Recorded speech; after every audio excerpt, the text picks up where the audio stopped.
One of the reasons why I really love film photography is how versatile and how diverse the cameras are.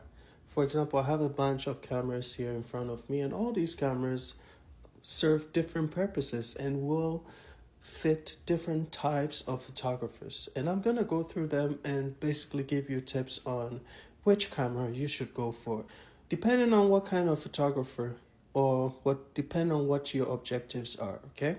Now, this camera here is a studio camera. This one here in particular is the Mamiya RB67. It's a studio camera. These are bulky, these are heavy duty, they'll give you extra quality images. It's medium format. Go for this if you want to set up a studio, you're a professional. This will stay on a tripod. You can carry it around, but it's not recommended. Medium format, takes 120 film. So go for this one if that's what you're looking for. This camera here also is a medium format. You can use it in the studio. However, this one is way more portable. It's possibly my favorite camera of all time. And this one here is in the form of an SLR. That's a single lens reflex. So you can also carry this thing around and shoot with it on the road. But it's heavy, so you're not going to be carrying it too far. And also, make sure that wherever you carry it, it's safe. Now this one here is a twin lens reflex. It has two lenses on it. One is the viewing lens and one is the taking lens. So that's why it's called the twin lens reflex. Now this camera here, I would recommend for someone who knows about photography, who's also like a real enthusiast, who's also like looking for something very artsy. This is the kind of camera that I would use if I wanted some really cool artsy shots. But to use a camera like this, you're gonna need time. So don't take this if you're gonna have a busy schedule. Take this if you're going for like a vacation and you have all kinds of time to properly compose your image, to make sure that the lighting is right, everything is right before you take your photos. This is the camera I would recommend if you're that kind of person in that kind of situation. Now this one here is another favorite of mine. This is the Nikon F4. It's a fully automatic camera. It's an SLR full frame camera. This I would recommend for the professional.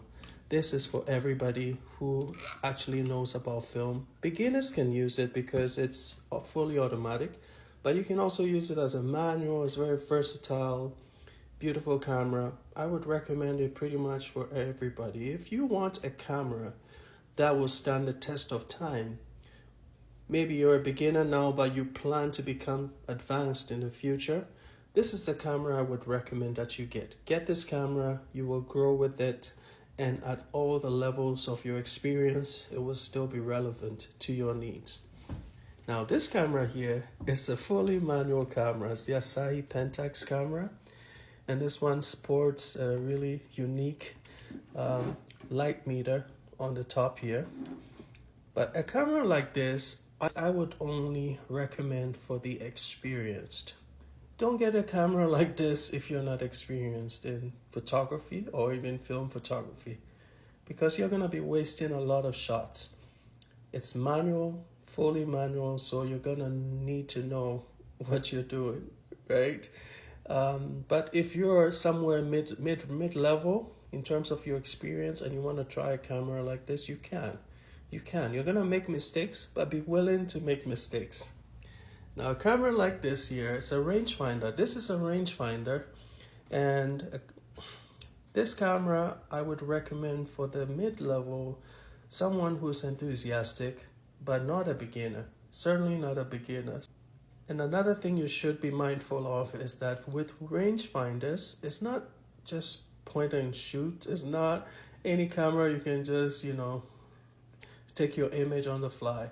You're gonna need patience with the rangefinder to get your image right, to get the composition right. And this is a camera I would not recommend if you are in a rush. If you want to take photos for the Instagram or wherever and you're in a rush, don't go for a camera like this.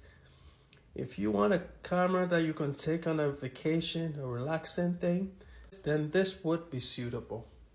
Now, this one here It's one of another favorite of mine. This is a Kyocera Samurai. It's a half frame camera. It's a fully automatic camera, but it's half frame because it uses only half of the frame, half of the full frame, right, of the image.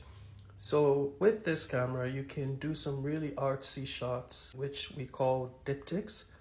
Basically, you can use two images combined together in one frame to tell a story. Now this camera is amazing. It's also quite expensive. So if you want to go for a camera like this, I would recommend that, it's an investment, but it's worth it. And also you're gonna get more images, twice as many images at least, with every roll of film. So absolutely go for this if you want. So this one will be ideal for a beginner for sure, because it has the autofocus, it has the automatic at film advance and everything. It's quite easy to use. Recommended for a beginner for sure. It's a fun camera. If you don't have a lot of time, go for a camera like this, because it's a point and shoot pretty much, and it will do all the work for you, So good for people coming from digital cameras, that you're used to the convenience of digital cameras. Now this camera is actually my very first camera that I ever bought, this very camera. Now, this is a point and shoot camera. This camera is ideal for the beginner. Ideal for anyone that just wants to dabble in film photography but doesn't have the commitment. It's also ideal for anyone, generally anyone, because even regardless of your level of experience, there's going to be those times when you're with your kids and you just need to take a quick snapshot. You don't have the time to compose an image. You point and you shoot. And these cameras are perfect for those situations. Hey, if you like this video and you want to learn more about vintage tech, please click to subscribe to this channel.